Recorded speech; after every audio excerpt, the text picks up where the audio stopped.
Hey everyone, so today I'm going to be doing something slightly different.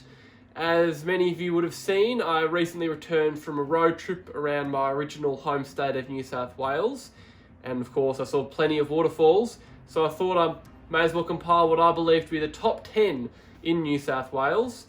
Now obviously I haven't been to every waterfall in the state, and I'm sure I've missed some, so if you have a personal favourite you feel is deserving, chuck it in the comments and I will put it on my bucket list. But without further ado, on to number 10.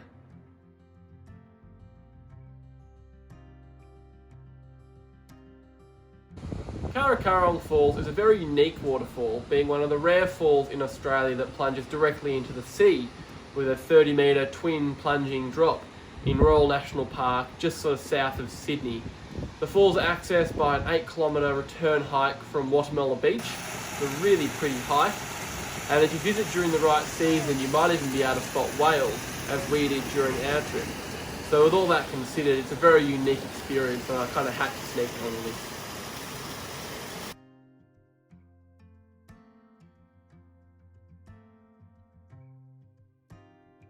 Coming in at number 9 is the Blue Mountains' second most famous waterfall, Katoomba Falls.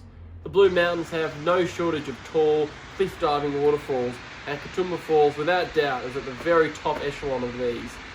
Reportedly 165 metres high, over 2 free-leaping plunges, the falls can be viewed from a number of vantage points, including right underneath the upper plunge, though the best view, in my opinion, is the Queen Victoria lookout directly across from the full height of the drop, which also provides sweeping views of the famous Three Sisters formation.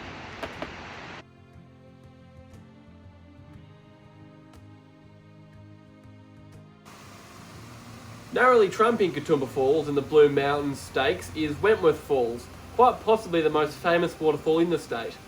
Similar to Katoomba, Wentworth is a double plunge waterfall which can be viewed from a number of vantage points with varying degrees of difficulty.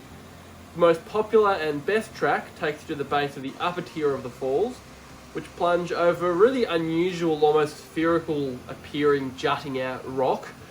The track down is cut directly into the side of the cliff, which makes for a pretty cool and slightly scary hike.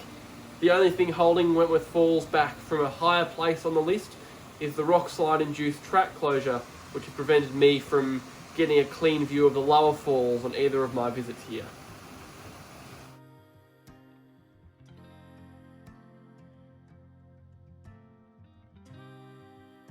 Moving further north now, coming in at number 7 is the powerful Tear Falls near Walker. The Oxley Wild Rivers National Park famously has numerous waterfalls that cut into deep, rugged gorges, but none are as consistently powerful as Tear Falls. Over 100 metres high over several tiers, the falls are best viewed from a short 1.3k return walk to an overlook right across the gorge. Unfortunately, this is as close as you will get without some abseiling, but the dull roar of the falls across the canyon still make for a spectacular sight just about year round.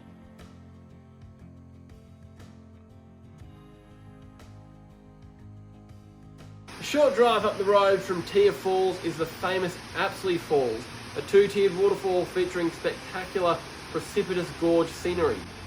The 70-metre upper falls is the main attraction here and can be viewed from wheelchair accessible lookouts right by the car park, as well as from lookouts across the gorge, which are pretty easy to access by short walks. Continuing further around the gorge walk takes you to some dizzying vantage points above the 50-metre lower falls, which drop into a very large pool. And unlike Tear Falls, this one does tend to run dry during drought years, but in full flow there aren't many more spectacular falls around.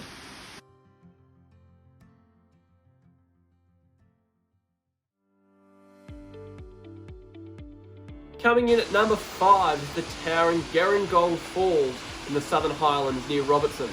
This 120-metre high fall requires the most effort of any of the falls on this list to reach, but it is well and truly worth it to stand beneath and even behind the towering single plunge of water that makes up the falls.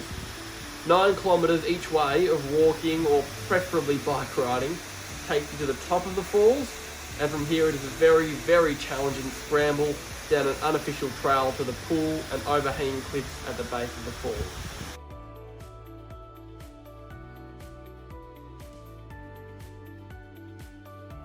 Once again, heading north, coming at number 4 is Ebor Falls along the aptly named Waterfall Way between Armidale and Coffs Harbour.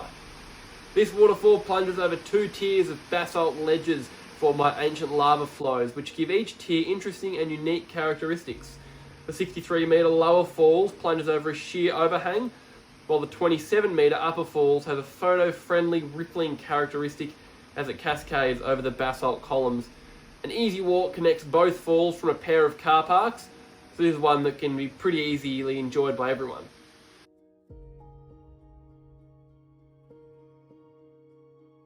Number 3 is Wollomombi Falls, a mammoth waterfall that is another of the big gorge waterfalls of Oxley Wild Rivers National Park. The falls are often spoken about as one of the highest in Australia at a reported height of 220 metres, and standing at the edge of its gorge, that figure seems entirely reasonable. Even better, you get 2 falls for the price of 1, with Chandler Falls also flowing right beside Wollomombi in a neighbouring gorge. There is heaps to explore here, with the main lookout just a few minutes walk from the car park, but longer walks taking you closer to the top of both waterfalls.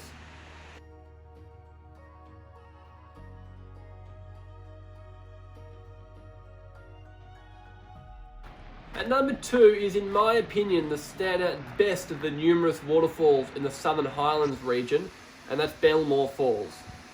This multi-tiered falls drops 75 metres over a free-falling upper tier before continuing over a 40-metre lower drop. What really stands out about this one for me was its accessibility and powerful water flow, as unlike many of the state's big waterfalls, you can get right up close and feel the spray of the falls, and even have a dip in its large pool. It's worth noting that these close-up views come after a walk on a closed trail, so you do take the risk of a fine by proceeding, though we found the actual track to be fine. More sanctioned lookouts by the car park also provide grandstand views of both tiers of the falls, so if you don't want to do the track to the bottom, you get a great view anyway. Now, before I get to number 1 on the list, just have a few quick honourable mentions that are also well worth a look.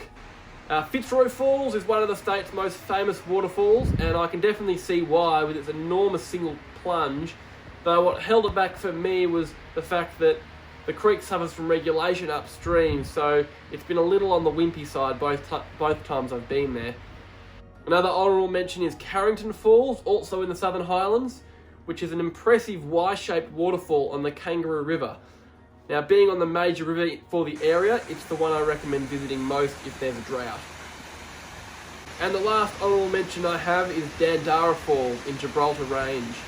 This is a very impressive falls that reminded me a bit of Yosemite with its large granite slabs. Plus it also features a water wheel mid-falls when it flows well enough, which is pretty cool, I thought.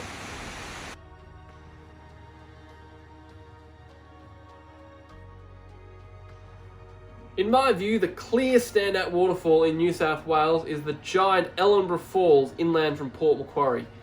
160 metres high with a sheer free-limping plunge and powerful flow for much of the year, it has to be right up there in the top 5 in Australia, let alone New South Wales.